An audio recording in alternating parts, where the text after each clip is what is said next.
সরলরেখার ঢাল রিলেটেড আজকের গাণিতিক সমস্যা যেটা আমরা দেখব সেটাতে বলা হয়েছে যে তিনটা ভিন্ন বিন্দু হচ্ছে তোমার এ বি সি, বলা হয়েছে এরা সমরেখ। তো এরা সমরেখ বলাতে তোমাকে টি এর মানটা বের করতে বলা হয়েছে। খেয়াল রাখবে যখন সমরেখ মানে কি সমান রেখা বিশিষ্ট, তাই না? অর্থাৎ তিনটা বিন্দু একই রেখায় থাকবে, এরকম যখন বলবে তখন তুমি দুইটা ওয়েতে আসলে দেখাতে পারো। কিভাবে? একটা হচ্ছে যেই তিনটা বিন্দু দেওয়া থাকবে সেই বিন্দু দ্বারা গঠিত ত্রিভুজের ক্ষেত্রফলের মান কি হবে? ক্ষেত্রফলের মানটা হবে কি? 0। যদি 0 হয় সেই ক্ষেত্রে আমরা কিন্তু ক্যালকুলেশন করে বলতে পারি যে ওরা হচ্ছে একই সরলরেখায় অবস্থিত। আরেকটা হচ্ছে কি হতে পারে, যেহেতু আমরা ঢাল রিলেটেড ম্যাথ করছি, সো এই ক্ষেত্রে আমরা ঢালের যে মানটা রয়েছে সেটা যদি সমান হয়, সমান হলে এরা সমরেখ হবে, সেইটার মাধ্যমে আমরা কিন্তু আসলে টি এর মানটা বের করতে পারি। অর্থাৎ ঢালের মান কি হবে? ঢালের মান সমান হবে। তো এই দুই ওয়েতে মূলত আমরা সমরেখর যেই ম্যাথগুলো রয়েছে সেগুলো সমাধান করতে পারি। যেহেতু আমরা এখানে গত ভিডিওতে সরলরেখার ঢাল নিয়ে আলোচনা করেছি, তো আমরা আশা করব যে এই যে ম্যাথটা রয়েছে সেটাকে আমরা ঢালের মাধ্যমে সমাধান করার চেষ্টা করব। তো আসো দেখি কি বলা হয়েছে।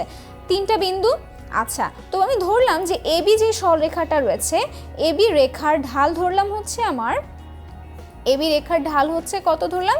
m1 ধরলাম, ঠিক আছে? তো এটাকে আমরা কিভাবে বের করতে পারি? ওই যে আমাদের চিরচেনা সূত্র, সেটাতে আমরা বের করতে পারি। সো ধরো এ এবং বি, তাই না? তো এই ক্ষেত্রে y2 কোনটা হবে? এইটা হবে।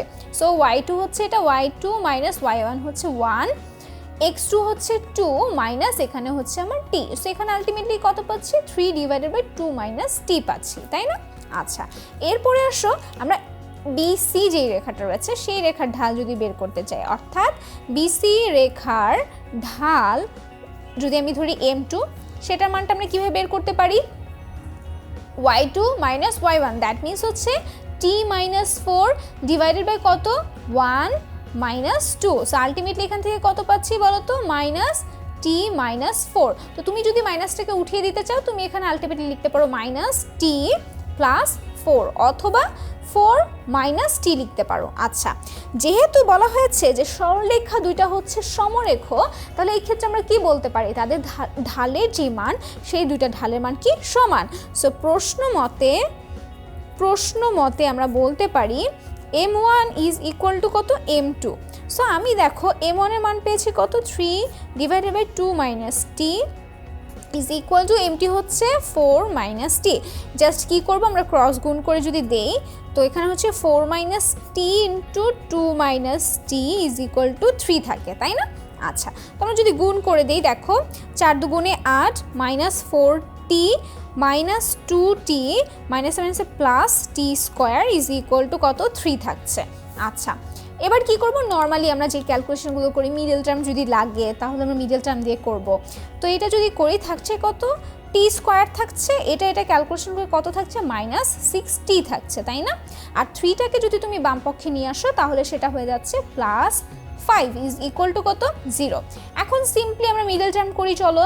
টি স্কোয়ার ইজ মাইনাস, আমরা বলতে পারি minus 5t minus T plus 5 is equal to কত? 0।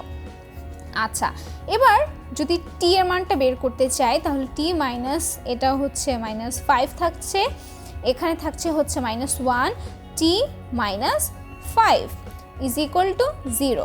সো আলটিমেটলি বলতে পারছি এখান থেকে T minus 5, T minus 1 is equal to কত হবে? 0 হবে। খেয়াল করো এখানে কি ছিল? আমার টি ছিল, তাই না? এখানেও কি আমার টি। যদি টি এর মান, এখান থেকে আমি টি এর মান কয়টা মান পাবো বলো তো? টি ইজ ইকুয়াল টু 5 পাবো আর টি ইজ ইকুয়াল টু 1 পাবো। খেয়াল করো আমি কিন্তু এই যে দুইটা মান পেলাম না, এই দুইটা মানের এই যে 1 ছিল এটাকে কিন্তু আমি নিব না। কেন নিব না বলো তো?